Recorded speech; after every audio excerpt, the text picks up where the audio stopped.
दोस्तों, आज से हम एक ऐसे कोर्स की शुरुआत करने जा रहे हैं जिसका संबंध भारतीय संविधान से है।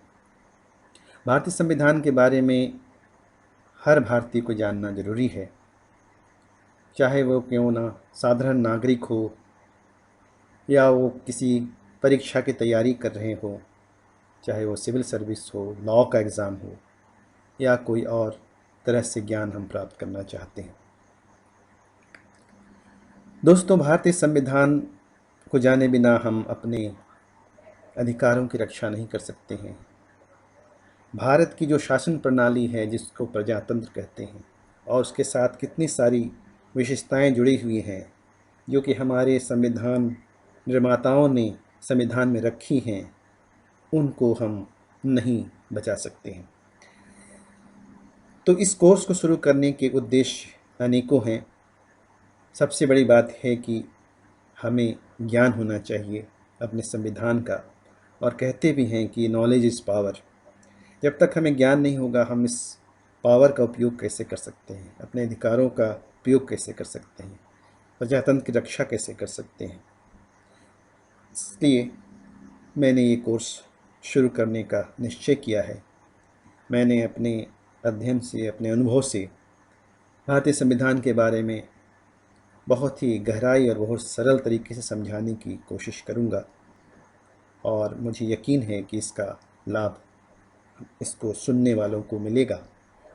और ये कोर्स इंग्लिश में लिखा हुआ है, प्रेजेंटेशन इंग्लिश में होगा, लेकिन मेरा जो वक्तव्य होगा वो हिंदी में होगा।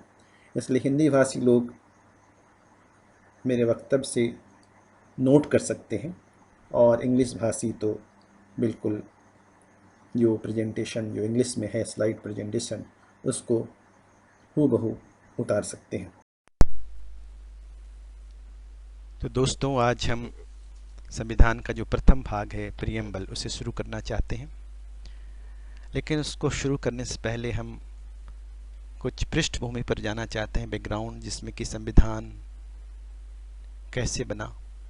तो संविधान बनाने के पीछे इतिहास ये है कि जब भारत को आज़ाद करने के प्रस्ताव पर जिक्र हो ही रहा था, प्रस्ताव लगभग स्वीकृति हो चुकी थी, तो कैबिनेट मिशन प्लान के तहत 1946 में कॉन्स्टिट्यूएंट असेंबली बनाने के लिए इलेक्शंस किए गए पहली बार, और इसके द्वारा करीब 389 सदस्य चुनकर आए दिसंबर 1946 में। और ये सदस्य विभिन्न समुदाय, विभिन्न सेक्शंस, विभिन्न पार्टीज़ को बिलोंग करते थे, जैसे कि Indian national Congress, all India Muslim league, दूसरे पार्टियां, प्रिंसली स्टेट्स, और भी दूसरे तबके के लोग जो थे, आदिवासी समाज के भी लोग थे, उनके भी प्रतिनिधि का इसमें शामिल किया गया। और इस तरह से कॉन्स्टिट्यूएंट असेंबली ने, जो कि 6 दिसंबर 1946 को बनी, उसने डॉक्टर राजेंद्र प्रसाद की अध्यक्षता में और डॉक्टर बी.आर. अम्बेडकर साहब, जो कि ड्राफ्टिंग कमेटी के चेयरमैन थे, उसके तहत भारतीय संविधान बनकर तैयार हुआ 26 नवंबर 1949। और इसके ठीक 2 महीने बाद, यानी 26 जनवरी 1950 को यह संविधान देश में लागू कर दिया गया।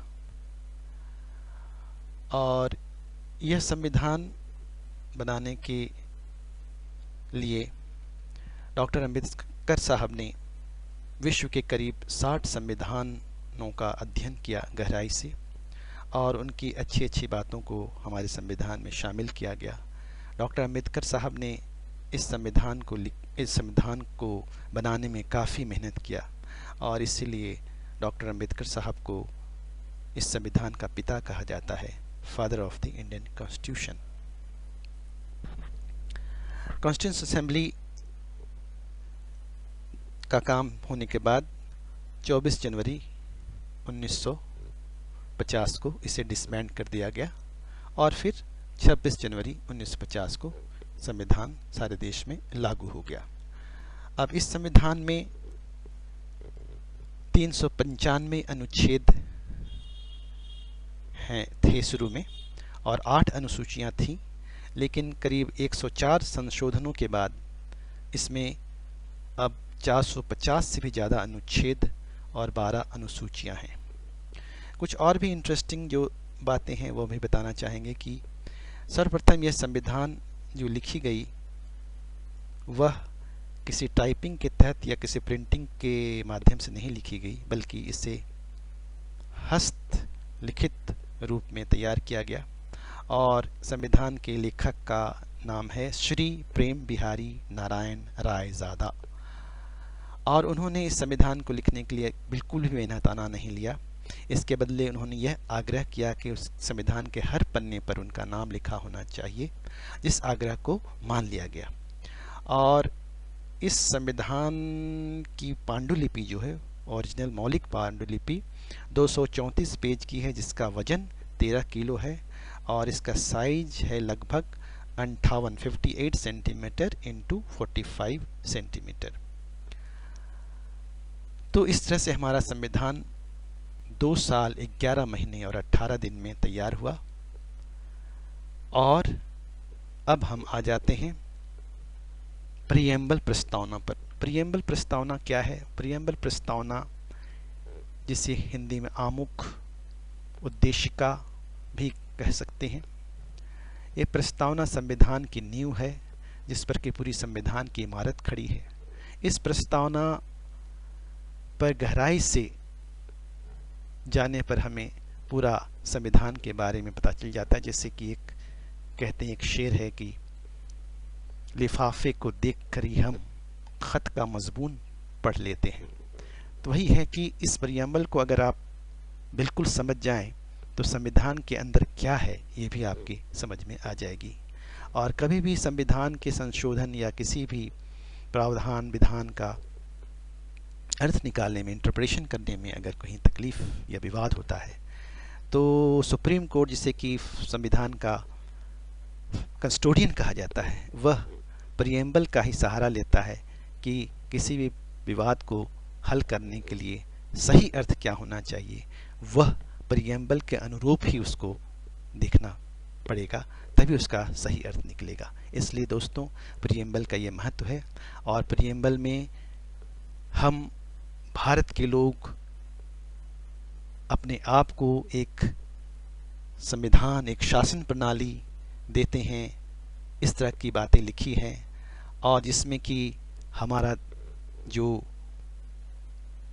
शासन व्यवस्था होगी, हमारा जो देश होगा, उसमें न्याय होगा, आज़ादी होगी, समानता होगी, भाईचारा होगा। और यह sovereign socialist secular democratic Republic होगा, अर्थात सर्वप्रभुत्व संपन्न समाजवादी धर्मनिरपेक्ष प्रजातांत्रिक गणराज्य होगा। तो इन सब शब्दों की चर्चा हम बारीकी से अगले एपिसोड में करेंगे। धन्यवाद। तो दोस्तों, एक बार फिर हम प्रीएम्बल प्रस्तावना के महत्व पर विचार करते हैं। प्रस्तावना, प्रीएम्बल की सार्थकता बहुत ज़्यादा है। यह संविधान की आत्मा है। It is the soul of the constitution. यह संविधान की कुछ मूल विशेषताओं को प्रकाशित करता है। It reflects certain basic features of the constitution. It sets the prime objectives. यह कुछ मुख्य उद्देश्यों की नींव डालता है। यह एक एंकर की तरह भी काम करता है। It acts like an anchor, एक लंगर की तरह काम करता है, जिसका मतलब यह है कि संविधान में अगर कुछ बदलाव करते हैं तो वह हमें कुछ मूल बिंदुओं से भटकने से बचाता है, जैसे कि जहाज को लंगर, एंकर लहरों के साथ इधर उधर भटकने से बचाता है। It provides the underlying tone and texture, मतलब यह संविधान के अंदर कोई भाव है, कोई खास इसका एक मकसद है, एक विशेषता है, उसको प्रदान करता है। अगर हम उसको हटा दें, प्रियम्बल में निहित जो तथ्य हैं, जो विशेषताएं हैं, उसको हटा दें, तो संविधान का बिल्कुल टोन और टेक्सचर बदल जाएगा। जिस तरह से एक कपड़ा होता है, कपड़ा का एक टोन होता है, एक टेक्सचर होता है, उसका एक छूने से एक महसूस होता है कि ये सॉफ्ट है, हार्ड है, हार्श है, किस तरह का है। या फिर किसी के बात करने का एक टोन होता है, हार्श होता है, सॉफ्ट होता है। तो वो टोन और टेक्सचर इस संविधान की जो विशेषताएं हैं वो प्रियम्बल में निहित है। अगर हम इसको निकाल दें तो संविधान का पूरा रूप, पूरा नक्शा ही बदल जाएगा। तो ये संविधान की आत्मा है, it is the spirit of the constitution. जिसको वायलेट करना, जिससे दूर जाना, जिससे भटकना, मतलब है ऐसा कानून अल्ट्रा वायरस सिद्ध हो सकता है। किसके द्वारा? सुप्रीम कोर्ट के द्वारा, जो कि हमारे संविधान का रक्षक माना जाता है, constitution custodian of the constitution माना जाता है।